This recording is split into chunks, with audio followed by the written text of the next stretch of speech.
খুতবার প্রারম্ভের পূর্বে আমি প্রত্যেকটি কাতার ঠিক করার জন্য বলছি, আর পিলার ছেড়ে বসুন, পিলার ছেড়ে বসুন। আমি যারা সামনের কাতারে মুরব্বীরা আছেন, আমি আপনাদের সন্তানের চাইতে ছোট, আমি আদেশ করে গেলাম, হাত জোর করে অনুরোধ করে গেলাম একজন দায়ী হিসাবে, আগামী জুমা থেকে কিয়ামত পর্যন্ত আগামী মসজিদে কেউ এলান দিয়ে জুমার নামাজে না বসে।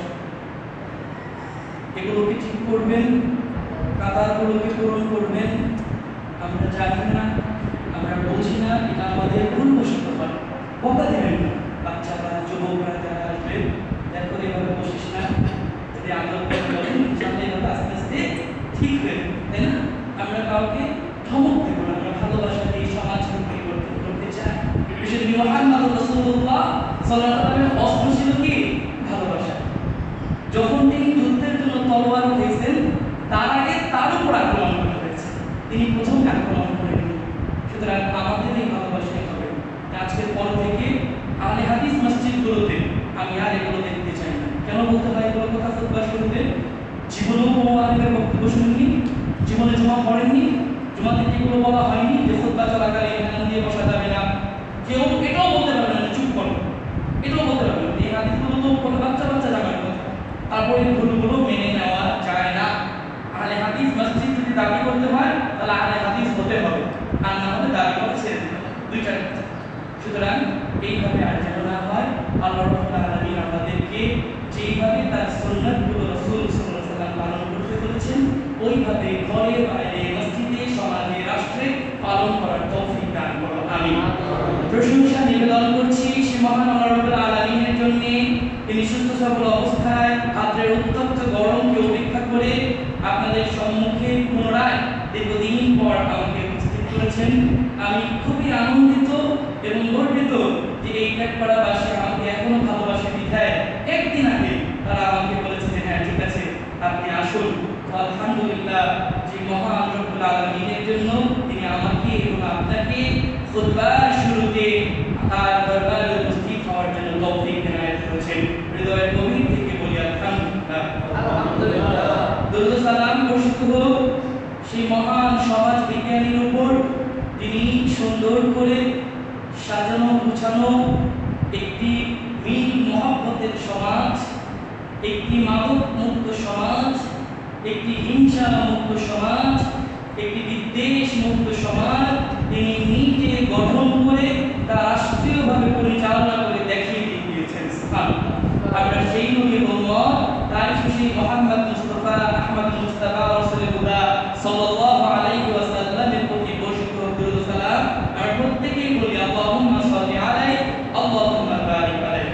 সকলের কাছেই পরিচিত পবিত্র কোরআনের 30 নম্বর পারা 113 নম্বর সূরা সূরা আল ফালাকের 5 নম্বর আয়াত আমি তেলাওয়াত করেছি। নিশ্চয়ই এটা মুক্তদের ছোট বাচ্চা থেকে একজন বৃদ্ধ মুরব্বিও জানেন। কোন সূরা? সূরা ফালাক। ওমিন শাররি হাসিদিন ইযা হাসাদ, তাই না? এই যে ছোট্ট এই আয়াত কি বলা হয়েছে, আজকে আমরা এইটা নিয়ে কথা বলবো। তার আগে আজকের খুতবাতে আমরা যে কলমের কালি দিয়ে যেভাবে পৃষ্ঠায় সাজিয়েছি সেটা হচ্ছে সমাজ বিধ্বংসের 3টি মৌলিক উপাদান। কি না? সমাজ বিধ্বংসের 3টি মৌলিক উপাদান, অর্থাৎ 3 কজেস, যেগুলো দ্বারা কি হয়? সমাজ ধ্বংস হয়ে যায়। আমরা সেই কথাগুলো শুনবো, ধীরে ধীরে বুঝবো এবং মিলাবো। আমাদের যে কথা সবাই শুনছে, অনলাইনে সবাই শুনবে, কিন্তু এখানে তো আপনাদের জন্য, আমরা আগে আপনাদের নিয়ে কথা বলবো। তো আমরা যারা এখানে আছি ত্যাগপাড়াবাসী এবং আশেপাশে, আমরা মিলিয়ে দেখবো যে আমরা কি এইরকম সমাজে বসবাস করি কিনা, আমাদের সমাজে কি বিধ্বংসের 3টি আলামত আছে কিনা। যদি থাকে তাহলে আমরা এগুলোকে দূর করার চেষ্টা করব ইনশাআল্লাহ। আল্লাহ রাব্বুল আলামিন তার কালামের মধ্যে বলেছেন, যেটা আমরা বললাম, 113 নম্বর সূরা সূরা ফালাক 30 নম্বর পারা সূরা ফালাকের 5ম আয়াত, ওমিন শাররি হাসিদিন ইযা হাসাদ। প্রথম যে এলিমেন্ট যেটা সমাজকে নষ্ট করে দেয়, সমাজকে ধ্বংস করে দেয়, আমরা কিন্তু মুসলিম সমাজের কথা বলছি, মুসলিম সমাজকে ধ্বংস করে দেয়, শেষ করে দেয়, হ্রাস করে ফেলে, সেটা হচ্ছে হিংসা এবং বিদ্বেষ। পরস্পর হিংসা এবং বিদ্বেষ। হিংসা এমন একটি প্রাকৃতিক বস্তু যেটা আমাদের সকলের হৃদয়ে সৃষ্টিগতভাবে প্রবেশ করানো আছে। আল্লাহু আকবার। কোনো ব্যক্তি এটা দাবি করতে পারবে না যে আমি জন্মগত হিংসামুক্ত।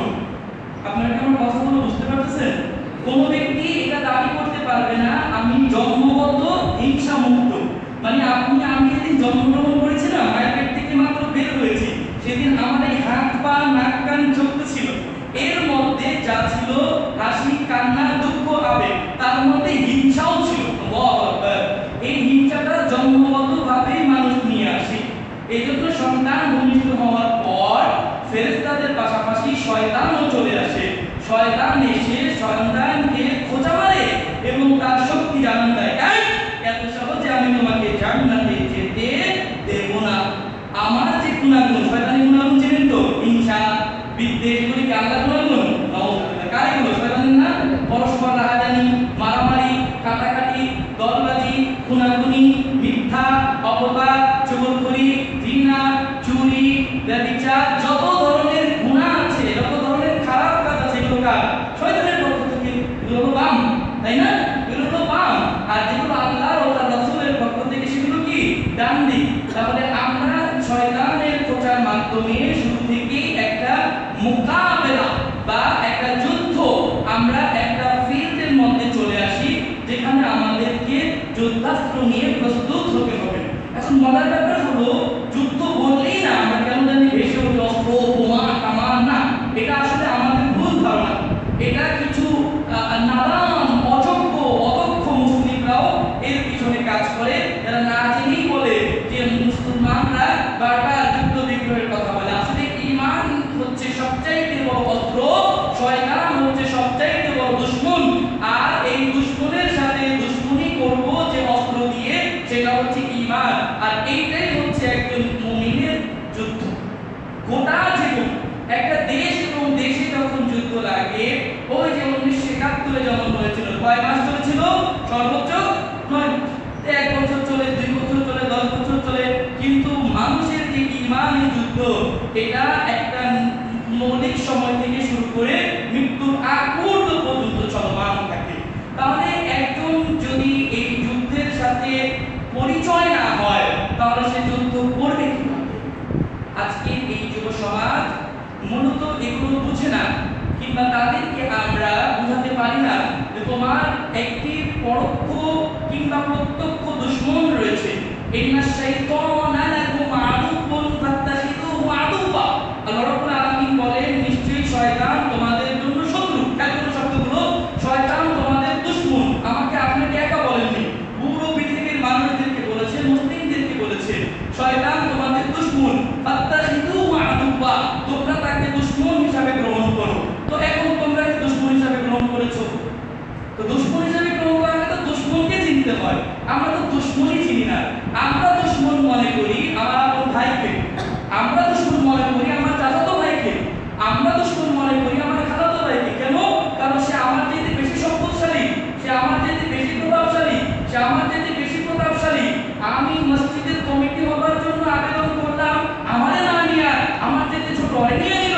আহা, এটা তো আর সহ্য হচ্ছে না। এত বছর ধরে হাজিগিরি করলাম, মসজিদে বস্তার পর বস্তা সিমেন্ট দিলাম, আজকে আমি সভাপতি হওয়ার স্বপ্ন নিয়ে বসে আছি। তাহলে কিন্তু কয়েক গেছে, তাহলে নিয়ত করছে, সবাই জানাইছে, ভোটটা কিন্তু আমাদের দেশবাসীরা, ওই দাদা চাচা ঘুরে ঘুরে বেড়াইছে, কিন্তু ভোটটা তার পক্ষে পড়েনি। এইবার তো যেতে যেতে পারা রাগান্বিত হয়ে গেছে, না আমাকে তো যে কোনো মূল্যে হোক একটা দায়িত্ব আসতেই হবে। মুরব্বী, তোমার অন্তরে হিংসা ভরা, তুমি যদি এইরকম করো, তাহলে আমি তোমাকে জিজ্ঞেস করতে চাই, তোমার মনে আছে কি ওই আনসারীদের কথা, যখন মক্কা থেকে দেশ ছেড়ে মদিনার দিকে চলে গেলেন? ওই আনসার কেন বলা হয় তাদেরকে? আগে তাদেরকে বলা হতো ইয়াসরিব, আহলে ইয়াসরিব, মদিনাবাসী, ইয়া আহলে ইয়াসরিব, মদিনাবাসী বলা হতো। এরপর থেকে তাদেরকে আনসার বলা হয়। ঘটনা কি? ঘটনা হচ্ছে যখন তারা নির্যাতন নিপীড়ন সইতে না পেরে, অত্যাচার যখন সইতে না পেরে, তারা এক দেশ থেকে আরেক দেশে, মক্কা থেকে যখন মদিনায় চলে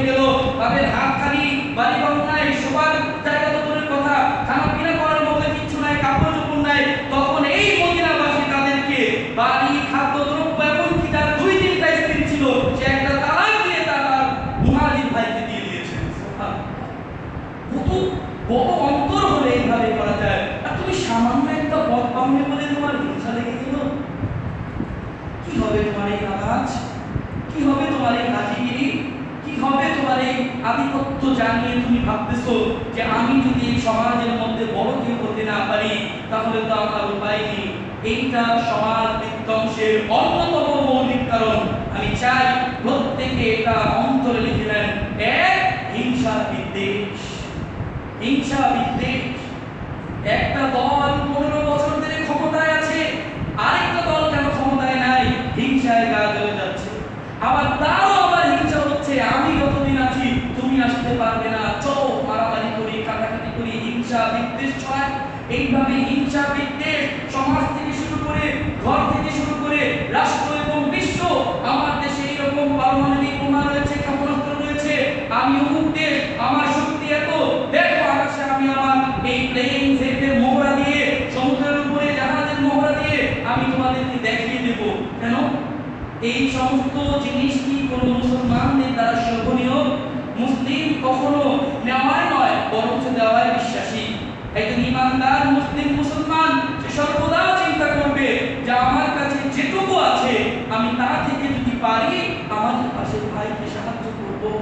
আপনারা পড়েছেন সূরা বাকারার প্রথম অংশগুলো, আল্লাযীনা ইউমিনুনা বিল গায়ব, তারা অদৃশ্যে বিশ্বাস করে, ওয়া ইউকিমুনাস সালাত, তারা নামাজ আদায় করে, ওয়া মিম্মা রাযাকনাহুম ইউনফিকুন, আমি আল্লাহ তাআলা তাদেরকে 1 টাকা দিয়ে দিয়েছি, ওই 1 টাকা থেকেই যেন তারা দান করে।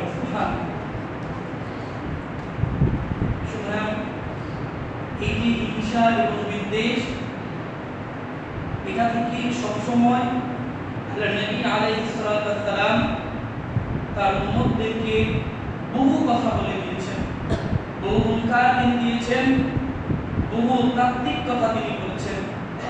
আরবিতে একটি প্রবাদ আমার মনে পড়ে গেল, বলা হয় আল হাসিদু ইয়াতাহাররাদু বিনালিল হাসাদি। একজন হিংসুকের অবস্থা হলো এমন, হিংসার আগুন তাকে দাউ দাউ করে জ্বালিয়ে ফেলে, তাকে আর অন্য কেউ জ্বালাতে হয় না। তার নিজের ভিতরে যে হিংসা, ওটা তার নিজেকেই জ্বালিয়ে। একটু বৈজ্ঞানিক উদাহরণ দিই। কেমন? হিংসা প্রথমে একটা মানুষের ভিতরে হালকা থাকে, লালন করতে থাকে।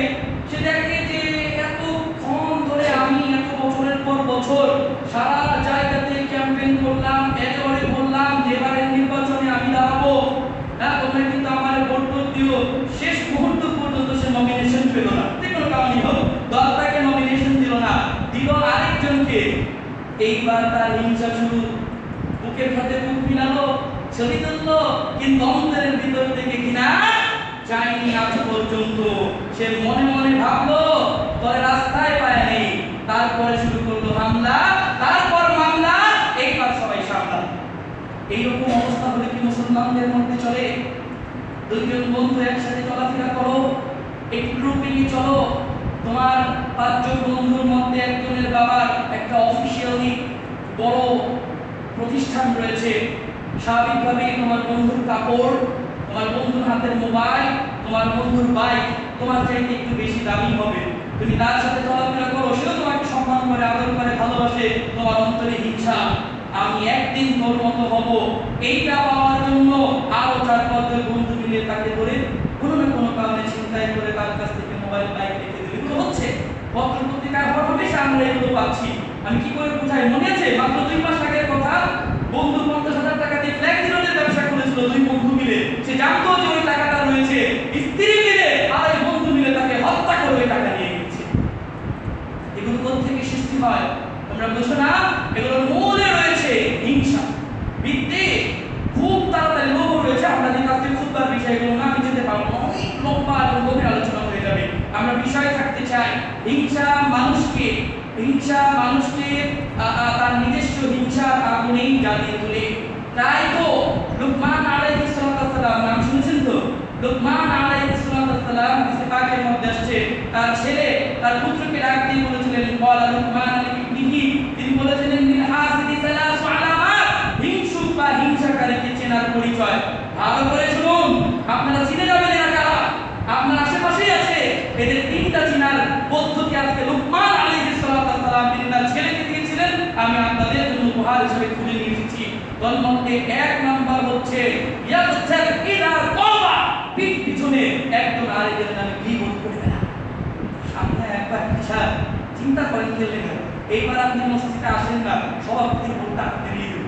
পিছনে যারা বলে কি আমার ভাইও তো ভোটে খারাইছে, পরে আমি দেখছিলাম অমুক জায়গায় 20 বছর আগে অমুকের সাথে এই ঘটনাটা ঘটেছিল, তুমি তাহলে ভোট দিও না। হিংসা আর পশুপতি হয়ে সে একাই নিজের আগুনে জ্বলে যাচ্ছে। পিছনে গীবত করা, পিছনে গীবত করা, এইটা হচ্ছে প্রথম সেকশন। 2 নাম্বার হচ্ছে ইয়াতামাল্লাকু ইদা শাহিদা, সামনে আসলে তোষামত করা, যাও তোমার তো দেখছি, আরে জানি আমি তুমি কেমন, তোমার আর ভালো সেটা লাভ নাই। আশ্চর্য, লোকটাকে তো সব করতেই আছে। 3 নাম্বার হলো ওয়াসতাতুল মুসিবাতি, বন্ধু বা ভাইয়ের দুঃসময়ের মধ্যে সে আনন্দিত নয়। ভালো হয়েছে, বলছিলাম না যাইস না অমুক জায়গায়, মাইল খাই আইসো। দেখেন, উচিত ছিল তাকে সহানুভূতি দেওয়া, উচিত ছিল তার যদি অন্যায় হয় তাহলে সেটা বলা, আর যদি অন্যায় না হয় তাহলে তার পাশে দাঁড়ানো। কিন্তু আমরা কি করছি, এইরকম মজা করতেছি। ভালো লাগে, অন্যের ক্ষতি হলে অন্তরে মজা লাগে। রাস্তার মধ্যে 2টা সিএনজি কথা লেগে গেল, আপনি পিছনের রিকশায় 2 সিএনজি একটা থাম মারতেছে, আপনি রিকশায় বসে বলতেছেন ভালোই হয়েছে। মানে একটা তো কোনো বাঁচাবো না, ঠিক আছে চুপচাপ বসে থাকবো, এটাও না হয় মেনে নেওয়া যায়, ভিতর থেকে আবার মজা লাগতেছে। ইন্না লিল্লাহ, 2 জন মুসলিমের মারামারিতে যে ব্যক্তি মজা পায় সে মুসলিম না, সে মুসলিম নয়। কারণ রাসূল সাল্লাল্লাহু আলাইহি ওয়াসাল্লাম বারবার বলেছেন অন্যতম উত্তম কাজ হচ্ছে ঝগড়া ফাসাদকে মিটিয়ে দেওয়া। মুমিনের কাজ হচ্ছে ঝগড়াকে তা মিটিয়ে দেওয়া, তাকে লাগিয়ে দেওয়া। আর লাগিয়ে দেওয়া কিভাবে করি কি বলবো আমি একটু আসবো, একটা কথা উদাহরণ দিই, এটা খুব সূক্ষ্মভাবে শিখবেন। 2 জন ব্যক্তি একসাথে কথা বলতেছে, এক ব্যক্তি এসে বলতেছে জানো কথা কেউ আবার জাহিদ নামে থাকতে রাগ করেন না, উদাহরণের জন্য দিলাম যে জাহিদ ভাইয়ের নামে শুনলাম এরকম কথা, আপনি তাকে বলবেন কি হাইসা তো জাহিদ ভাই ওই যে 3 নাম্বার বাড়ি, ওই যে অমুকের বাড়ির পিছনে 1 নম্বর বাড়ি, ওই যে আপা ওটা না, হ্যাঁ আপনি শুনলেন, পুরো কথা শুনলেন, হাইসা আরেকজনের বললেন আপনি ভাইমান যে কি বলতে সেও ভাইমান। উচিত ছিল ভাই জাহিদ ভাই বলতো কি শুনি না এইরকম, আচ্ছা একটা চা খাইবা, আরে বলুন না আপনি আমার কথা শুনবেন, আসলে একটু বিস্কুট খাই, আরে একদম কথা শুনেন না ভাই আমার কাজ আছে যাই। ওই বেচারা কত কি মানুষ, আড্ডা করতে বসলাম, একটা চা খাবো, মুখের বাড়ি বলতেন করতো না, 2 দিন 3 দিন আপনার কাছে এই শয়তানটা আসবে না, কারণ সে বুঝে গেছে এই লোকের কাছে আমি কি করতে পারবো না, একলা কি করে মজা নাই, একলা কি করে মজা লাগে নাকি, একটা ঘরে বসে আমি মুখে বদনামি করে মজা পাবো, কোনোদিনও পাবো না, 2 জন লাগে। তো ইমানদার কি গেছে কি করবে, ওই জীবন করতে আসছে আয় চা খাই, আগে মুখ খাই না, চাটা খাওয়ার বিয়ে করে দেবো, চিন্তা করে যে না এইটা হলো ইমানদার, আমি শুনতেই চাই না, আমি তো রাজনীতির সাথে জড়িত নই, আমি তো ইউনিয়ন চেয়ারম্যানের সাথে জড়িত নই, তাহলে কে কি করলো, কে রাস্তার মধ্যে 6 লাখ টাকা দিয়ে দিল না, আমার এগুলি কেন বলতেছ, ওর সামনে গিয়ে কি বলতে পারবি তুই? এগুলো হচ্ছে গীবত, এগুলো করবেন না, এগুলো করবেন না। আয়াহিবু আহাদুকুম আয়াকুলা লাহমা আখিহি মাইতান ফাকারিতুমু, তোমাদের কেউ কি চায় এই গীবতের মাধ্যমে এমন একটি গুনাহ হোক যেন কোনো ভাই তার মৃত ভাইয়ের মাংস খাচ্ছে, মানুষের মাংস খাবে আমার আপন ভাইয়ের, এটা হতে পারে না। সুতরাং লুকমান আলাইহিস সালামের কথা আবার সকলের মুখস্থ চাই আমি, মন যেন ওই বিবাহ বাড়িতে গিয়ে না থাকে যে কবে সুপার শেষ করবা তুমি পড়াশোনা সবার জন্য, একটু এদিকেও আসেন, দেখেন আপনি একটু মজা পান কিনা, একটু স্বাদ, একটু ঘ্রাণ, একটু ইসলামের অমীয় পানি একটু নিয়ে যাওয়ার চেষ্টা করুন। আল্লাহ রাব্বুল আলামিনের হাবিব যেটা জানেন, লুকমান আলাইহিস সালাম তার ছেলেকে 3টা জিনিস বললেন, এক অনুপস্থিত অবস্থায় তোমার পিঠ পিছনে বদনামি করে। যুবকদের মধ্যে এগুলো যে একটা পাপ তারা এটা জানেন না, কি করো সর্বপ্রথম বন্ধুদের সাথে দেখা হলে সবার আগে এটা ভালো অমুককে ফোন দিয়েছিলাম উঠলো না, ফোনটা ধরলো না, এটা কি বলছো, তুমি তার নামে বদনামি করছো, এটা কি বলছিল, কিয়ামতের দিন আল্লাহ তাআলা দেখিয়ে দেবেন, দেখ তোর এই বন্ধুটা না অমুক টাকা তোর নামে এই কথা বলতো, পারবে না কিছু, এগুলো বাদ দাও, ইসলামের ছাতার নিচে চলে আসো। ইসলামের একটা ছাতা কয়েকশো কোটি মানুষের জায়গা পাবে, এটা আলাদা করে বলতে হয় না। 2 অনুপস্থিত অবস্থায় 1 নাম্বার কি করবে, উপস্থিত অবস্থায় খালি দোষামত দেবে, খালি দোষারোপ করবে। নাম্বার 3 অকল্যাণ কামনা করবে। মুমিন ভাইরা দুঃখ পেলে কষ্ট পেলে সে মনে মনে সুখী হবে, আনন্দ পাবে, ভালো হয়েছে দরকার নেই আমি এই জিনিসটা শিক্ষা পাইনি, আজকে তুইও বুঝ কেমন হয়েছে। এমনকি তার ঘরে যদি আগুন লেগে যায় তবুও সে ঘরে বসে বসে আনন্দ পায়। এইভাবে হাত তোলা যায় আর বলে যাইস না, বলবাকে এমনই হয়ে সব বিচার তুমি হয়ে গেলা, সব বিচার তুমি করে ফেললা, উপরের হাতে কিছু ছাড়বা না? তুমি নিজেকে অনেক ভালো সাদা ধবধবে সাদা হয়ে গেছো, কেন আরেকজনের ব্যাপারে এরকম করছি? এইটা হলো সমাজ নষ্টের অন্যতম কারণ। মুহাম্মদুর রাসূলুল্লাহ সাল্লাল্লাহু আলাইহি ওয়াসাল্লাম বলেন, আল ইন্নাল হাসাদা, নিশ্চয়ই হিংসা, ইউতফিউন নূরাল হাসানাত, সমস্ত ভালো কাজের আলোকে নিভিয়ে দেয়। আল্লাহু আকবার।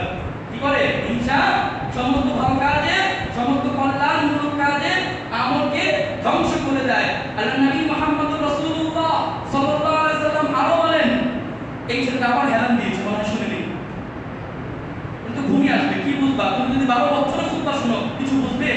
আল্লাহর ঘর থেকে কি বলেছি আমরা? তোমরাই তো বলে আলোচনা নিয়ে বের হও রাস্তাঘাটের মধ্যে, কারণ ইসলাম নাই, দিন নাই। এগুলো ছোট কাল থেকে অভ্যাস গড়ে তুলতে হবে।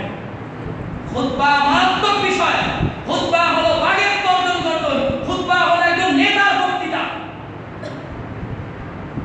ঠকঠক করে কে করবে সমাজের সব, কিসের আলী, কিসের মুরব্বী, কিসের মুতল্লি, কিসের মুসল্লি, চিনিরা কাউকে, সব বান্দা তোমরা শিখতে এসেছো, আমি এখানে শিক্ষক, এরপরে আমি তোমাদের সন্তান। তবে অবশ্যই আমার ভুল হতে পারে, সেটা বলে দিতে হবে, আমরা শুনতে নেব। যে কথাটুকু বলছিলাম যে হিংসা বিদ্বেষ, রাসূল সাল্লাল্লাহু আলাইহি ওয়াসাল্লাম বলেন সাবধান, ইয়াকুল হাসাদ, আমি তোমাদেরকে হিংসা থেকে সাবধান করে দিচ্ছি। ফাইনাল হাসাদা ইয়াকুলু সাইয়্যাতি কামা তাকুলুন নারিল হাতাবি, নিশ্চয়ই হিংসা, নিশ্চয়ই হিংসা, নিশ্চয়ই বিদ্বেষ, অন্তরের বিদ্বেষ মানুষের নেক আমলগুলোকে এমন ভাবে শেষ করে দেয় যেমনি ভাবে আগুন কাঠকে জ্বালিয়ে শেষ করে দেয়। বাড়িতে মাঝে মাঝে যখন বড় ধরনের দাওয়াত হয়, আপনারা এই যে বিয়ে বাড়ির দাওয়াত বাড়ি যাই বলেন, মাটির ইটা দিয়ে চুলা বানান না, ওখানে কি দেওয়া হয়? নিচে কাঠ জ্বালানো হয়, তাই না? ওই কাঠটা যখন শেষ হয়ে যায়, জীবনে দেখছেন, খেয়াল করেন এগুলো? খেয়াল করছেন? ওই যে কয়লা হয়ে যায় না চলে, ওরা পরে কি করে বাবুচি নিয়ে ফেলে দেয়। কথা বোঝা যায়? আমার কথা বলতে হবে কিন্তু, আমি চাই না যে আমি একা একা করে চলে যাই। এই লাকড়িটা খুঁজে পাওয়া যায়, লাকড়িটা জ্বলে করে কি হলো? ছাই হয়ে গেল। ওটাতে অনেকে দাঁতও বাজে, গ্রামে গঞ্জে দেখছি। ওই রকমই ভালো আমলগুলো আল্লাহ রাসূল বলেন ঠিক এরকম ছাই হয়ে যাবে। নাউযুবিল্লাহি মিন যালিক। এতটা খারাপ হিংসা। তাহলে তুমি উদাহরণ বুঝোই নাই সম্মানিত মুসল্লি। তুমি নামাজ পড়ছো, রোজা করছো, হজ করছো, হিংসা করছো। নামাজ পড়ছো, রোজা করছো, হজ করছো, হিংসা করছো। নামাজ পড়ছো, রোজা করছো, হজ করছো, হিংসা করছো। কিয়ামতের দিন নেবে ছাই, কিচ্ছু নাই। এটা বলছেন আল্লাহ রাসূল। আল্লাহু আকবার। হাদিস কিন্তু আবু দাউদ। সুতরাং এই যে এই হিংসা, আল্লাহ রাসূল সাল্লাল্লাহু আলাইহি ওয়াসাল্লাম আরো বলেছেন সাবধান, লা ইয়াজতামিআনি ফি কলবি আবদিল হাসাদি ওয়াল ঈমান। নাসাই 3109 নম্বর হাদিস। আল্লাহ রাসূল সাল্লাল্লাহু আলাইহি ওয়াসাল্লাম বলেন যে দুইটি জিনিস মুমিনের অন্তরে কখনো একসাথে থাকতে পারে না। আবার দুইটি জিনিস আল্লাহর বান্দা বা বান্দির হৃদয়ে একসাথে থাকতে পারে না। কয় না? এক ঘরে 200 দিন থাকতে পারে না, এরকম এক ঘর, মনে করেন এটা একটা ঘর, এই ঘরের মধ্যে দুইটা জিনিস একসাথে থাকতে পারে না। ফার্স্ট অফ অল, প্রথম জিনিস হচ্ছে ঈমান, দ্বিতীয় জিনিস হচ্ছে হিংসা। কি করতে পারে না? দুইটা একসাথে থাকতে পারে না। তার মানে যার হৃদয়ে হিংসা আছে তার হৃদয়ে ঈমান নাই। আবার যার হৃদয়ে হিংসা আছে তার হৃদয়ে ঈমান নাই। যার হৃদয়ে হিংসা আছে তার হৃদয়ে ঈমান নাই। যার হৃদয়ে ঈমান আছে তার হৃদয়ে হিংসা নাই। বলো কোন হৃদয়ে গঠন করবে? নিজের উপর ছেড়ে দিলাম, আমি অনুবাদক মাত্র, কিচ্ছু করার নাই। তোমার ব্যাপারে আল্লাহ রাসূল এটাই বলেছেন, ও হিংসুক, ও হিংসুক, বিদ্বেষকারী, মুসলমানদের সম্পর্কে ঘৃণা পোষণকারী, লা ইলাহা ইল্লাল্লাহ পড়ার পারেও শুধুমাত্র নাবির নিচে হাত বাঁধে বলে তাকে ঘৃণা করো।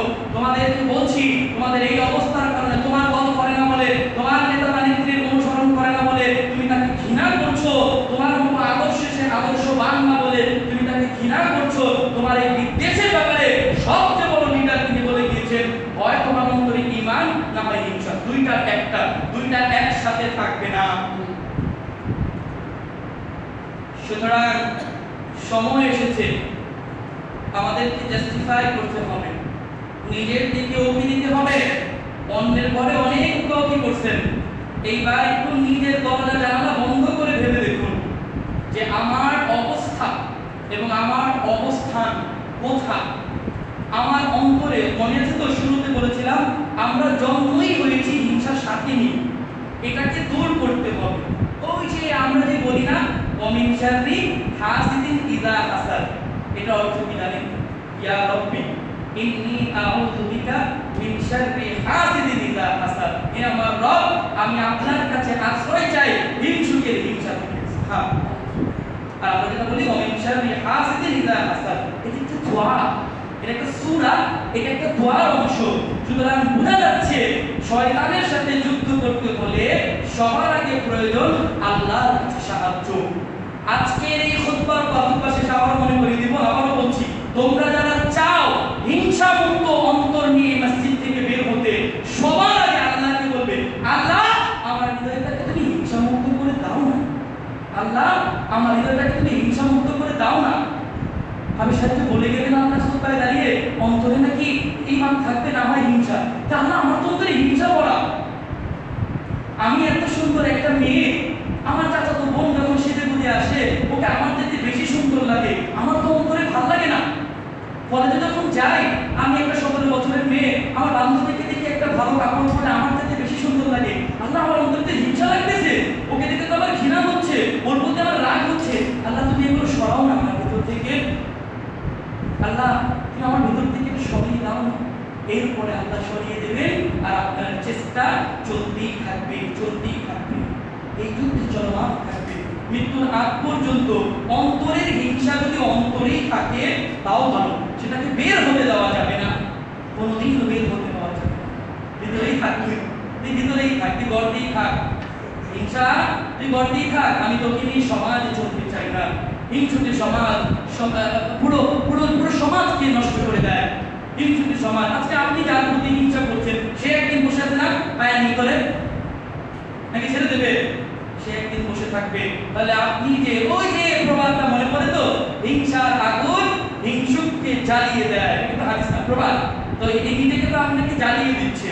তবুও আল্লাহ রাসূল সাল্লাল্লাহু আলাইহি ওয়াসাল্লাম বলেছেন, তোমাদেরকে বলে দিচ্ছি লা হাসাদা ইল্লা আলা দুই ব্যক্তির উপর ইসনাতাইন, দুই ব্যক্তির উপর হিংসা করা জায়েজ। সুবহানাল্লাহ, হিংসাও জায়েজ ইসলাম ধর্মে। আল্লাহু আকবার, একটু ভেঙে ভেঙে বলি তারপর বুঝতে পারবেন।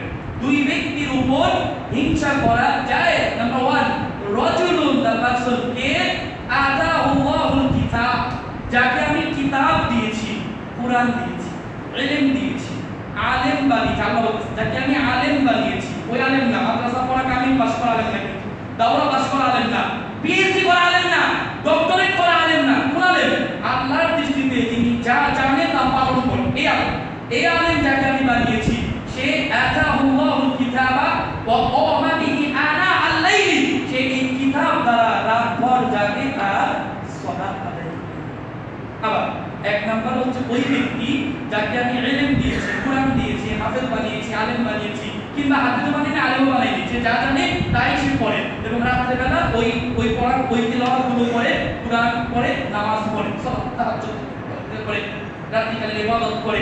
আরেকজন হচ্ছে রাজুলুন আতাহুল্লাহুল মালা, যাকে আমি অনেক সম্পদ দিয়েছি, ইয়াতাসাদ্দাকু বিহি আনা আল-লাইলি ওয়া আনা আন-নাহার, আমি তাকে এত সম্পদ দিয়েছি, এই সম্পদটা সে ব্যাংকে না রেখে, এই সম্পদটা সে গুচ্ছিগত করে না রেখে, এই সম্পদ দ্বারা সে জায়গায় জায়গায় প্লট না কিনে এটা মানুষের মাঝে দিনে আর রাত্রে দান করে। আল্লাহর নবী বলেন, শোনো হে বান্দা, হে শোনো হে মুসলিম, তোমরা যদি চাও এই দুই ব্যক্তির উপর হিংসা করো, ওয়াল্লাহি আল্লাহর কসম, ছোটকাল থেকেই আমি যখন কোন আলেমকে দেখি, কোন হাদিস সে বলেছে যেটা আমি জানি না, কোন মেডিকেল সায়েন্সের বক্তব্য সেটা আমি জানি না, আমার হিংসা হয়, আমি কেন পারি না, আমি কেন পড়ি না, আরে আমি তো ডাক্তার, আমার তো তার চেয়ে এটা বেশি জানার কথা। এই হিংসা হলো জায়েজ হিংসা। আরেকটা হলো যাকে সম্পদ দিয়েছে, আপনি কি করছেন? তার মতো সম্পদ চাচ্ছেন, তারপরে তার মতো গাড়িতে ঘুরবেন। আল্লাহ রাসূল বলেছেন তুমি তার মতো সম্পদ চাও দান করার জন্য। হাদিস বুখারী করে পাল্টাবেন 5025 নম্বর হাদিস সহিহ বুখারীতে। সুতরাং এই যে পুরো টোটাল বিষয়, আর অনেক কথা, আমি অন্য একটা বিষয়ে যাব, এই বিষয়টুকু দ্বারা আমি স্পষ্ট করতে চাচ্ছি। নাম্বার 1, সমাজ ধ্বংস করার পিছনে মূল কারণ কি? হিংসা এবং বিদ্বেষ, হিংসা এবং বিদ্বেষ করা যাবে না। সতীনে পর্যন্ত হিংসা করা ইসলাম ধর্মে জায়েজ নাই। সুতরাং আমরা যাকে আল্লাহ তাআলা যা দিয়েছেন তা নিয়েই সন্তুষ্ট থাকতে হবে। আজকে যুবকরা তো উন্মাদ কেন? কেন তারা অল্পতেই অধিক পরিমাণে যাচ্ছে? কেন প্রত্যেকেই ইউটিউবিং এর মধ্যে ঝুঁকে পড়ছে? কেন সবাই ইউটিউবার হতে যাচ্ছে? কারণ যুবকরা নতুন চিন্তা করে না, তারা কোনো নতুন উদ্যোক্তা হতে চায় না, তারা নতুন কিছু উদ্ভাবন করতে পারে না। তারা চিন্তা করে সরকারে কিভাবে পাওয়া যায়, তাই তারা যা ইচ্ছা তা প্রচার করে কোনোভাবেই তাদের সাবস্ক্রাইবার এবং টাইমার বাড়িয়ে তারা চায় উপার্জন করতে। এক কথায় তো ইউটিউবের উপার্জন হালাল নয়, হারাম, হারাম, হারাম। আগে এটা জানতে হবে। তারপরে বলছি এই কথাগুলো এখানে কেন নিয়ে আসলাম? এটা এজন্য নিয়ে আসলাম, আমাদের মাঝে না পাওয়ার যে একটা ইলম, না পাওয়ার ইলম আমাদের মধ্যে নেই। আমি কোনো কিছু পাইনি, এখন আমি কি করব? এটা হচ্ছে একটা ইলম দরকার। এই শিক্ষা আমাদের বাপ মা আমাদের দেয়নি। যদি দিত তাহলে আজকে আমার অবস্থা এমন হতো না। না পাওয়ার ইলম কি? অনেক চেষ্টা করতেছেন আপনি, অনেক চেষ্টা করতেছেন, তারপরেও কিছুই করতে পারছেন না। শেষ পর্যন্ত আপনি আল্লাহর প্রতি সন্তুষ্ট থেকে মরেই গেলেন। পৃথিবীবাসী এমনকি আপনার বিছানার সঙ্গীত পর্যন্ত আপনি মৃত্যুর পর থুতু দিচ্ছে। জীবনভর এই লোকের কাছে গিয়ে বসা আমার কপাল পুড়লো, সারা জীবনভর দুবেলা দুই মুঠো ভাতও খাওয়াইতে পারলো না। আল্লাহর কাছে আপনি এই পৃথিবীর সবচেয়ে প্রিয় ব্যক্তি, কেননা আপনি হালাল উপার্জন করেছেন এবং আপনার স্ত্রী সন্তানের চাইতে আল্লাহকে প্রাধান্য দিয়েছেন। বুঝলে এগুলো কি? দুনিয়া কি, পরকাল কি? দুনিয়াটা কি আপন করে নিয়েছো? এটাই বেস্ট। এখানে কয় বছর থাকবে তুমি? তোমার চোখের সামনে বড় বড় নেতা নেত্রী প্রতিদিন মরে যাচ্ছে, কেউ বাঁচতে পারছে না। সুতরাং এই আমাদেরকে হিংসা, বিদ্বেষ, পরস্পর এগুলো ছাড়তে হবে। শুধুমাত্র দুই ব্যক্তির উপর হিংসা করা যাবে যাকে আল্লাহ তাআলা অনেক জ্ঞান দিয়েছেন, বুদ্ধি দিয়েছেন, সে তার দ্বারা আমল করে।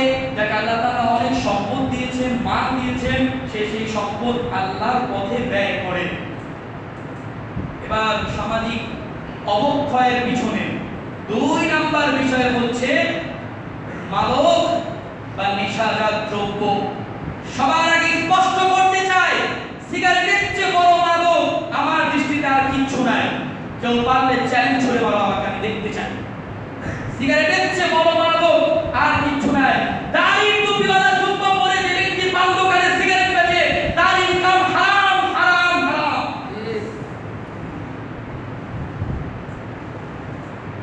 তুমি আহলে হাদিস নও, তুমি আর যাই হও, আহলে হাদিস নও।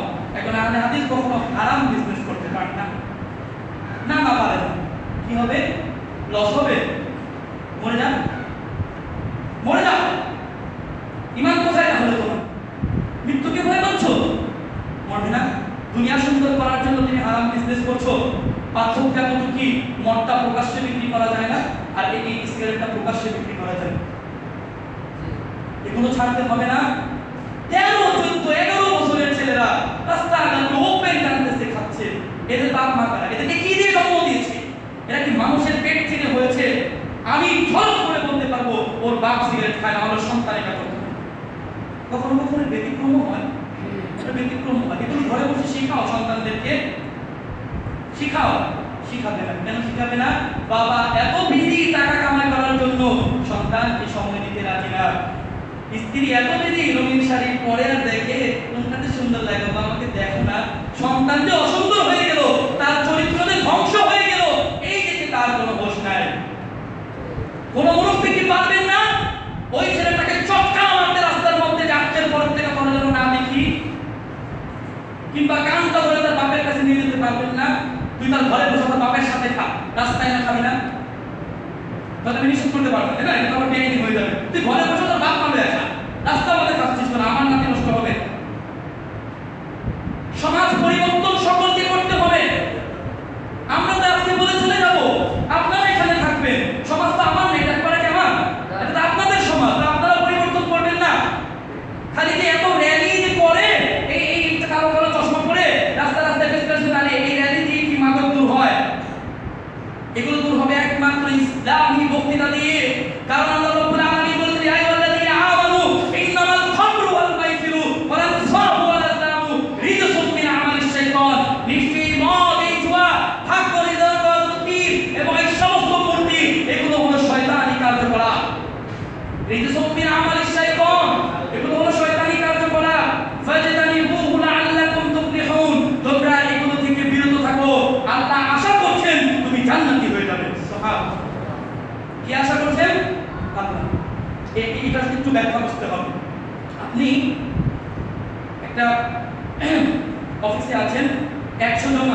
কর্মকর্তা বা কর্মচারী, আপনি একজনকে ডেকে বললেন এই সবুজ শুন, আসলো, আমি তোর এই দায়িত্বটা দিলাম। আপনি এত মানুষের মধ্যে আমার এই দায়িত্ব দিলেন, আরে আমি জানি তুই এটা পারবি। কেন? কারণ সে আপনাকে জানে, বুঝে। আল্লাহ বলতেছেন যদি আমার এই কাজগুলো করো, এই মদ, নেশা, সিগারেট, এগুলো থেকে পানের জগলা, যে সুপারি খাইলে ঠিক করে, এই সুপারি এগুলো নেশা, এগুলো থেকে যদি দূরে থাকো, তাহলে আমি আল্লাহ বলছি তোমাদের জন্য দুনিয়া এবং পরকালে সফল কাম রয়েছে। নবী মুহাম্মদ রাসূলুল্লাহ সাল্লাল্লাহু আলাইহি ওয়াসাল্লামের সহিহ হাদিসের সহিহ বাণী, তিনি বলেন যদি কোনো ব্যক্তি দুনিয়াতে মদ পান করে, ফাররিমা মিনহা, সেখান থেকে তওবা করে, সুবহানাল্লাহ মিনহা, সেখান থেকে তওবা করে ফিরে না আসে, তাহলে পরকালে তাকে মদ দেওয়া হবে না। কারণ এই পরকালে যদি মদ, এই মদটা কিন্তু হবে, পরকালে যদি আল্লাহর তৈরি পিওর মদ খেতে চান, তাহলে দুনিয়াতে কিন্তু এই নকল মদ, এই আঙ্গুর পচা, ভাত পচা মদ, এগুলো থেকে দূরে থাকতে হবে। এগুলো কোন ব্যক্তি এগুলো বিক্রি করে, তাকে পুলিশ ধরে নিয়ে যায়, 50,000 টাকা জরিমানা, কথা বোঝার চেষ্টা করুন, মানব রচিত আইন, 50,000 টাকা জরিমানা, 6 মাস জেল। তো বেচারা 50,000 টাকা জরিমানা দিল, 6 মাস জেল থাকলো, কথার কথা। জেল থেকে আসার আগে চিন্তা করলো 6 মাসে 50,000 টাকা কামাই করলে আমার ভাই 3 লাখ, আর 6 মাস জেল থাকলাম, আরো দিলাম 50,000, 3.5 লাখ, যাই আর 1 মাসের মধ্যে এটা করলাম। এই কেউ কথা বলেন না কেন? ভুল নাকি? এইগুলো ভাবে, কেন ভাবে? কারণ তার অন্তরে আল্লাহর ভয় নাই।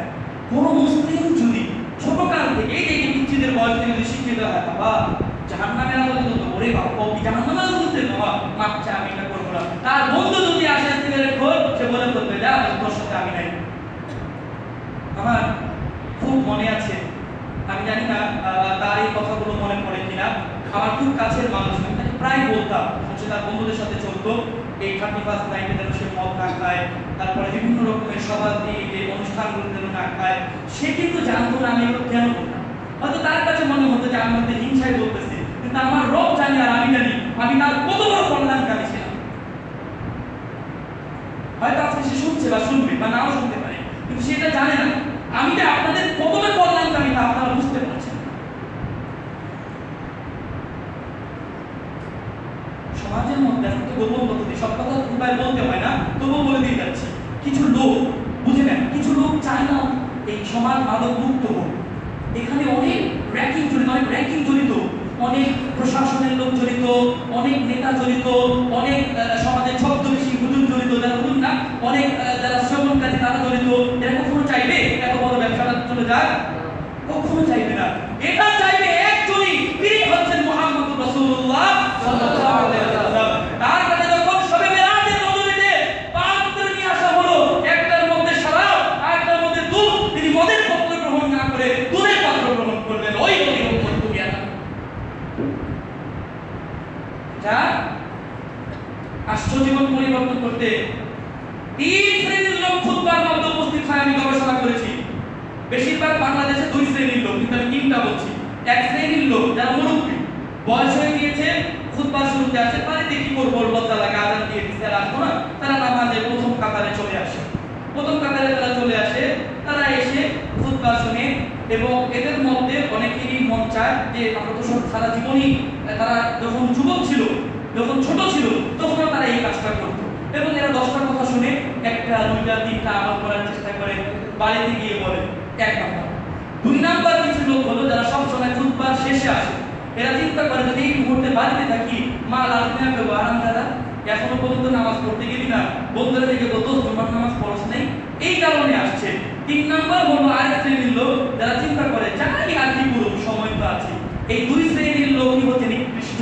3 নাম্বার প্রথম যাদের কথা বললাম, যারা খুতবা শুনতে আসেন এই নিয়ত করে যে আজকে আমি 10টা শুনবো, 2টা অন্তত পক্ষে আমল করব। যদি এই রকম লোক একজনও থাকে, ইনশাআল্লাহ আমি মনে করি এটা আমার জন্য যথেষ্ট।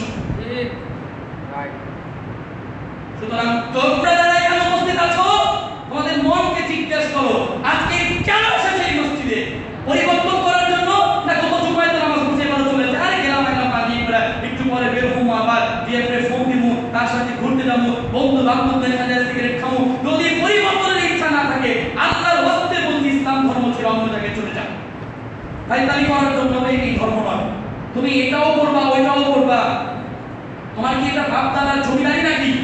ইসলাম পূর্ণাঙ্গ রূপে পালন করতে হবে, তুমি বাধ্য এটা পালন করতে, না হলে নরক তোমার জন্য অপেক্ষা করছে। কিচ্ছু না, আমার কি, আমার কাছে শুধু বলে চলে যাও, এসে এখানে আমার দায়িত্ব শেষ, বলবো চলে যাও। তুমি পালন না করলে এবার তোমার আর তার, আমার কথা শেষ।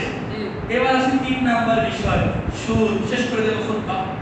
সুদ সমাজের অর্থনীতির সবচেয়ে বড় মাধ্যম, বিশ্বের চাকা না সুদ। স্বল্প ঋণ মুক্ত সুদ, অল্প সুদ, মধ্যম পন্থায় সুদ। সুদের আবার পন্থাও আছে, এটা হারাম, ওটা তো হারামই, আবার পন্থা থাকে কেউ। যে মেয়ের সাথে একেবারে মুহাররাম, মানে তাকে দেখা যাবে না, হারাম, তার পাশে যাওয়া যাবে না, তো তার সাথে আবার কথা বলা যাবে, যেটা হারাম সেটা পুরো হারাম। এটা কি করে হয়? সুতরাং সুদ যে হারাম স্বাভাবিক। পবিত্র কোরআনে সম্ভবত সূরা বাকারা 2 নম্বর সূরা, পা নম্বর 3, পৃষ্ঠা নম্বর 6, আয়াত নম্বর 279 80 এরকমই হবে, অথবা 78 79 কাছাকাছি।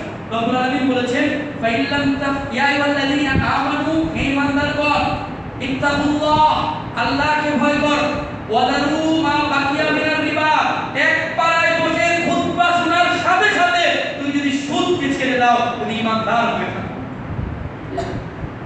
ফাইল্লাম তাফআলু, যদি কওয়া তত্ত্বাত্ত্বিক বলা যায় আমার কিছু যায় আসে না, আল্লাহ বলছেন আমার মনে মনে যদি কেউ বলে তত্ত্বাত্ত্বিক বলা যায় আমার কিছু যায় আসে না, তাহলে আল্লাহই পরে আয়াতে বলেন ফাইল্লাম তাফআলু, যদি এর পরেও সুদ খাও, ফাযানু বিহারবিন মিনাল্লাহি ওয়া রাসূলি, আল্লাহ ও তার রাসূলের সাথে যুদ্ধ করার জন্য প্রস্তুত হও। আমি জানতে চাই সারা পৃথিবীর সমস্ত সুদখোরের কাছে কত অস্ত্রের মালিক তুমি, কত বড় বড় অস্ত্র আছে, তার সাথে যুদ্ধ করবে। এই শব্দ ভাবা যায়, কিন্তু বলতে হয়, কারণ আল্লাহ বলেছেন যে ফাআযানু, আমরা আযান বলি না, আযান দাও, কি বলতে শব্দটা? আযান দাও। আবার কি বলছে? আযান দাও। ফাআযানু, শুনিয়ে দাও, ঘোষণা করে দাও, বলে দাও, চিল্লায়ে বলো, চিৎকার করে বলো, কলম দিয়ে বলো, বুঝে বলো। কি সেই ঘোষণা? ভাই একটা ঘোষণা, কি সেই ঘোষণা? আপনার সাথে আল্লাহ ও তার রাসূলের যুদ্ধ। এই কি গো বাবা, মানা কত সুদখোর, মাইন্ডে লাগে কেন? সুদ করে গাড়ির টাকার পিছনে পিছনে দৌড়াস কেন যুবক তুই? তার মিটিং মিছিলে গিয়ে 500 টাকা নেওয়ার জন্য তোর কোনো নীতি নাই, তোর কোনো আদর্শ নাই। মুসলমানের বাচ্চা কখনো এরকম করতে পারে না। ঘৃণা তো এদেরকে করতে হবে, হিংসা কিন্তু জায়েজ, একটু আগে বুঝিয়েছিলাম। এই যে এদের প্রতি হিংসা করতে হবে, এদেরকে ঘৃণা করতে হবে, এদের প্রতি বিদ্বেষ রাখতে হবে। কেমন বিদ্বেষ? আমি ঘৃণা করি তোর মতো ব্যক্তিকে, কারণ তুই তোর মায়ের সাথে জিনা করার সমতুল্য করার। ওই ব্যক্তিকে আবার সালাম দেন কি করে? একটা মসজিদেও যারা যারা শুনছে ক্যামেরার উপরে, ইমামদেরকে বলছি, অযোগ্য অদক্ষ অশিক্ষিত ইমামদেরকে, যারা কি মুতল্লিকে সুদখোর হওয়ার পর ওই মসজিদে চাকরি করে, গাল ধাক্কা দিয়ে মুতল্লিকে বের করে দিতে হবে। মুতল্লি সুদখোর আবার ওই মসজিদে ইমামতি করে কি করে? জানার পর কত বড় প্রভাবশালী সে, কি করবে? আমাকে মেরে বের করে দেবে, দেখ আমি কাজ করবো না, করলাম না ইমামতি। একটা মসজিদের কমিটি আশ্চর্য হয়ে যায়, আমি আমার সামনে বসে কোরআন হাদিস জিজ্ঞেস করছে, হাতে মুখে সিগারেট। ধিক্কার দিই নিজেকে, নিজেকে ধিক্কার দিই, করে যেতে ইচ্ছা। কি বললাম, কি কাজ করলাম? তাহলে হাদিস না, কথায় কথায় সহিহ হাদিস করো, এগুলো হাদিসের মধ্যে পড়ে না। সুতরাং সুদ ছাড়তে হবে। আল্লাহ তাআলা বলেছেন আল্লাযীনা ইয়াকুলুনা রিবা, যারা সুদ খায়, লা ইয়াকুমুনা, তারা দাঁড়াবে না কিয়ামতের দিন, ইল্লা কামা, এমন ভাবে দাঁড়াবে তাখাব্বাতুশ শাইতানু মিনাল মাস, যেন শয়তান তার মাথার মধ্যে ধরে তাকে পাগল করে দিয়েছে। ও একটা পাগল, ও একটা আস্ত পাগল, একটা সুদখোর, আল্লাহর দৃষ্টিতে কিয়ামতের দিন একটা আস্ত পাগল। কেন? যালিকা বিআন্নাহু, আল্লাহ কারণ বলছেন এটা এজন্য যে ক্বালু, তারা বলে ইন্নামাল বাইউ মিসলুর রিবা, সুদের ব্যবসা তো একই জিনিস না, একটা এক নয়। আল্লাহুল বাই'a ওয়া হারামা রিবা, আল্লাহ তাআলা ব্যবসাকে হালাল, সুদকে হারাম করে দিয়েছেন। আবার যাচ্ছে উপরে, সমাজ বিধ্বংস করার জন্য মূল জিনিস কয়টি? 3টি। বলে আর অনেক আছে, আজকে 3টা বলে গেলাম, কখনো যদি আবার সুযোগ হয় এখানে বা কোথাও মনে থাকলে বলবো। 3টি জিনিস, এক বল না কেন, হিংসা এবং বিদ্বেষ। বলতে হবে যে এখান থেকে মুখস্থ করতে হবে, মানে কি শিখবেন? 1 নম্বর কি? হিংসা এবং বিদ্বেষ। এর মধ্যে কিন্তু কি বলতে পারে, মনে আছে তো? 2 নম্বর কি? মাদক। মাদক কি? সিগারেট। তারপরে কি জর্দা, তারপরে কি পান না, পান যায় লাল এটা। এরপরে হচ্ছে কি সুপারি, যে সুপারি খেলে জিহ্বা চলে।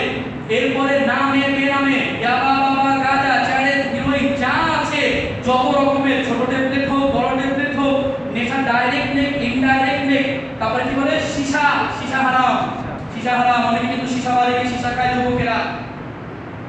যুবকেরা তোমরা বাপ মা ছাড়া চলো, আমার মনে হয় না তোমাদের উপর কোনো গার্ডিয়ান আছে।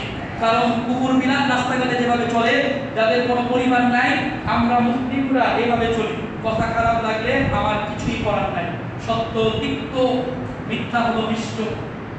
সুতরাং যে কথা বলছিলাম, দিন সুদ।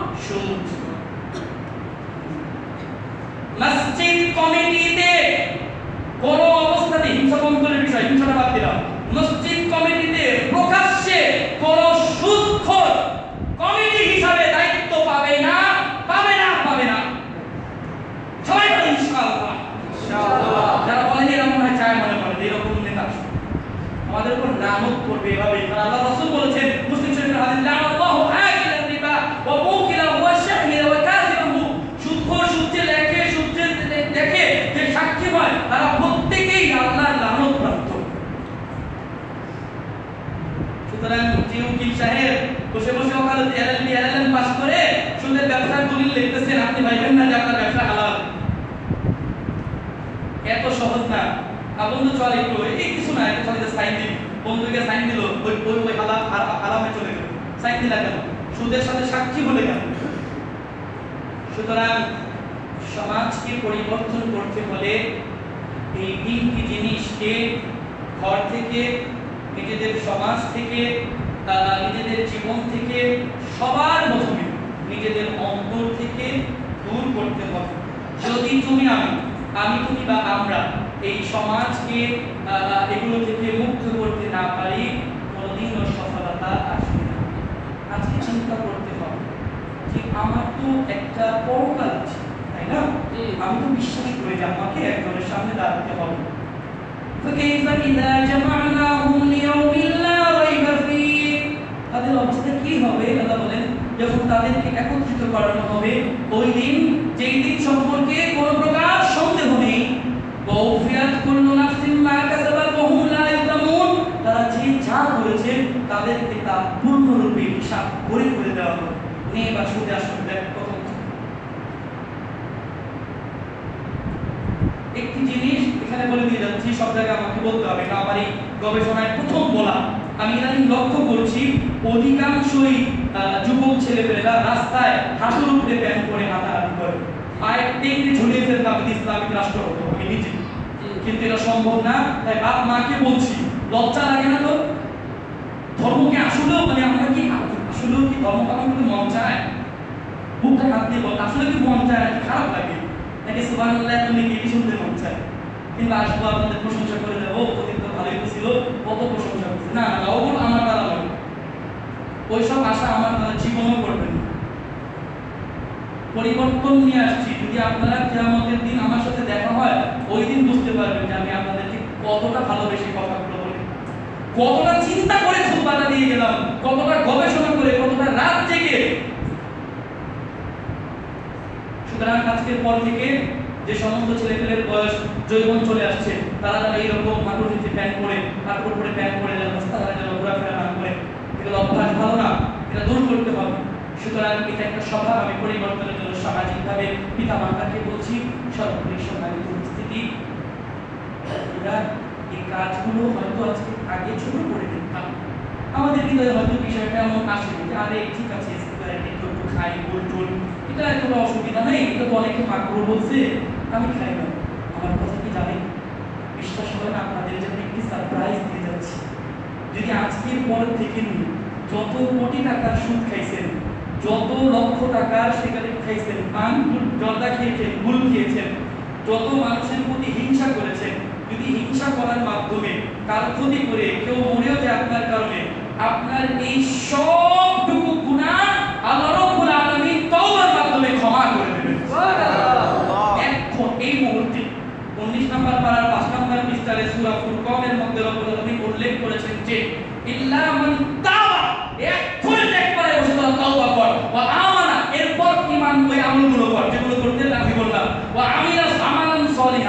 আমি আল্লাহ বলতেছি, আবার তোমরা এক্ষুনি তওবা করো, আজকের পরের থেকে আর একটা যুবক মৃত্যুর আগ পর্যন্ত সিগারেট খাবে না। যদি এই তওবা করো, আল্লাহ বলতেন যত সিগারেট খেয়ে গুনাহ করছো ফাউলাইকা ইউবাদদিলুল্লাহু সাইয়্যাতিহিম হাসানাত, যত সুদ খেয়ে গুনাহ করেছো প্রত্যেকটা গুনাহকে আমি নেকিতে পরিণত করে দেব। সুবহানাল্লাহ। চয়েস ইয়োর, কোনটা নিবা? এই দ্যাট কোনটা তোমার হাতে চয়েস। মনে আছে না রাসূলের হাতে কি দিয়েছিল? দুধ এবং শরাব। তিনি কি নিয়েছেন? দুধ। আমি বলে যাচ্ছি কি নিবা, ঈমান না বেঈমান না হিংসা? অন্তরে দুইটি জিনিস একসাথে থাকতে পারে না। পুরো খুতবার সারমর্ম হলো হিংসা মুক্ত সমাজ গড়ে মাদক থেকে বিরত থাকি, বিদ্বেষ মুক্ত হয়ে আমরা সুদ মুক্ত সমাজ গঠন করি। যদি এই স্লোগানটা মনে থাকে পুরোটা খুতবা মাথায় অটোমেটিক চলে আসবে। আমি আশা করি আমার অদক্ষতা, অযোগ্যতা, বচনভঙ্গির দুর্বলতায় যতটুকু পরিমাণ আমি পেরেছি, আল্লাহ তুমি আমাকে যোগ্যতা দিয়েছো, তৌফিক দিয়েছো, হয়তো আমি ততটুকু বলতে পারিনি, তবু ক্ষমার দৃষ্টিতে ক্ষমা চেয়ে সকলের কাছে বলে যাচ্ছি, একটি সুন্দর এই তিনটি জিনিসকে দূর করার আমার এই ভাইদের মধ্যে শক্তি তুমি প্রদান করো, আমিন। এক্ষেত্রে আপনারা অবশ্যই প্রশাসনের সাহায্য নিতে পারেন, বারবার বলেছি, ইসাবুল্লাহতেও বলেছি, নেতাদের সাহায্য নেবেন, প্রত্যেক নেতাদেরকে, দলীয় নেতাদেরকে, স্যার বা চেয়ারম্যান সাহেব আসেন, আমরা আমাদের এলাকা থেকে এরকম করতে চাচ্ছি, দেখবেন, সাহায্য করুন। আমার বিশ্বাস করবে, তারা মুসলমান তো, তারা করবে। সংসদে মনে আছে না প্রধানমন্ত্রী কি বলেছিল? তাকে জিজ্ঞেস করছিল, মাননীয় প্রধানমন্ত্রী আপনি সকালে উঠে কি করেন? কেউ তো মোবাইল দেয়, কেউ আছে মায়ের হাতে বকা খায়, আপনি কি করেন? তিনি হেসে বলছেন, মাননীয় স্পিকার আমি সকালবেলা সবার আগে উঠে জায়নামাজ খুঁজি। কেউ আবার রাগ করে না, কিন্তু যা সত্যতা বলতে পারে, তিনি জায়নামাজ খুঁজেন। তো আমি বলতে চাচ্ছিলাম, তো নেতা নেত্রীরা সবাইকে এক পাল্লায় মাপা ঠিক হবে না। মুসলমানদের মধ্যে আবেগ রয়েছে, আপনারা আপনাদের তরমত থাকতে পারে, ওটা করেন না, ওটা আপনারা করতে থাকুন, ওটা নিষেধ করিনি আমি, আপনি আপনার পরামর্শ পালন করুন, কিন্তু আপনি তাদেরকে সাথে নিয়ে একটা সুন্দর সমাজ গঠন করুন। এক কথায় আপনারা চেষ্টা করুন, চেষ্টা করুন, আইন নিজের হাত তুলে নেবেন না, বিবেক বুদ্ধি দিয়ে চেষ্টা করুন, ঘর থেকে চেষ্টা করুন। আজকের থেকে সঙ্গে দেখুন, আপনার ছেলেটা যখনই বাড়িতে চুইংগাম মুখে দিয়ে আসবে, ওহে অশিক্ষিত মা, তোমাকে আমি বলছি লজ্জা দিয়ে, তোমার ছেলেটা যখন চুইংগাম মুখে দিয়ে বারবার বাড়িতে আসে, তুমি এর অর্থ বুঝো না, তার মানে সে সিগারেট খেয়ে আছে, খালি বাচ্চা ছেলে পয়দা করছো আর এগুলি বুঝো না। এত শিক্ষায় শিক্ষিত তুমি, তোমার এই যে বুটিকের ড্রেসটা কিরকম, সুতির কাপড় কিরকম, লাল কয় রকমের হয় এটাও বুঝো, বেগুনি কয় রকমের হয় এগুলো থ্রি পিস কিনতে গিয়ে বুঝো, সন্তান কেমন হয় এটা বুঝো না। আল্লাহ কি ছেড়ে দেবেন মা হয়েছে বলে? ছাড়বেন না কিন্তু। সুতরাং আল্লাহ তুমি আমাদেরকে তৌফিক ইনায়াত করো, আমরা যেন সুন্দরভাবে সভ্যতার সাথে গান বাদ্যযন্ত্র মুক্ত সমাজ গঠন করতে পারি, এবং আমাদের আশেপাশে সব সময় যে বাড়িতে একটু খালি জোরে আজকের পর থেকে সিটি ড্যাক্সেট বাজবে, সবাই মিলে বাড়িতে যাবেন, কি বলবেন? বাবা বুকে হাত দিয়ে, কাঁধে হাত দিয়ে, চলে আসবে। আল্লাহ রাস্তায় কাজটা একদিন করে দেখেন, বাবা এমনি করে বলবেন কমায় আলো, বন্ধ করে এটা জীবনে বলে কি বলবেন? কমায় আলো। কেন? আমার কানে যেন না আসে। মনে করে আমার শোনাচ্ছে তোর বাড়িতে তোর বোনের কি, আমার বাপের কি? পুরো পাড়া মহল্লা বলে গান বাজে, আমার খুব হারাম করলি কেন? আমার দাদা ভাই ৭৭ বছরের বিছানায় শুয়ে আছেন, সে তো হার্টের রোগী, ডিজে পার্টি করো। অসভ্য যুবক, যদি পরিবর্তন হতে না পারো অপেক্ষা করো, আমি কথা দিচ্ছি আল্লাহর পক্ষ থেকে জাহান্নামের উত্তপ্ত আগুন তোমাদের জন্য অপেক্ষা করছে। আল্লাযী তাত্তালিউ আলাল আফিদা, যা তোমাদের অন্তরকে পর্যন্ত জ্বালিয়ে ছারখার করে দেবে। সময় এসেছে জাগ্রত হওয়ার। বীর ন্যূনতম শিব, তুমি নজরুলের ভাষায় তুমি একবারে উপরের দিকে চলে যাবে, তোমার চিন্তা, তোমার চেতনা, তোমার যে লেভেল হবে, তোমার চলন, তোমার বলন, তুমি একটা টকটক তরুণ মুসলিম যুবক, তোমার হাতে মোবাইল, তোমার ছেলের মধ্যে মেয়েদের নাম্বার, তোমার কানে হেডফোন, তুমি জাতিকে কি দিবা? কোন মতে শুধু 3টা সেমিস্টার পরীক্ষা দিয়ে অনার্স মাস্টার্স পাস করে কি অনেক শিক্ষা অর্জন করা যায়? একটা সেন্টেন্স যদি গ্রামার সহকারে ঠিক মতো বলতে পারো, এই যুগের ছেলেদেরকে বলছি আমি, কাউকে লজ্জা দিচ্ছি না, লেখাপড়ায় মনোযোগী হতে হবে, সবার আগে কোরআন পড়তে হবে, সবার আগে কোরআন পড়তে হবে, সবার আগে কোরআন পড়তে হবে। কোরআনই একমাত্র নাজাতের পথ। ইলাহুল আলামিন তুমি আমাদেরকে কোরআনকে সঙ্গে নিয়ে জান্নাতের উচ্চ মাকামে পৌঁছে যাওয়ার তৌফিক দান করো, আমিন। আলহামদুলিল্লাহ।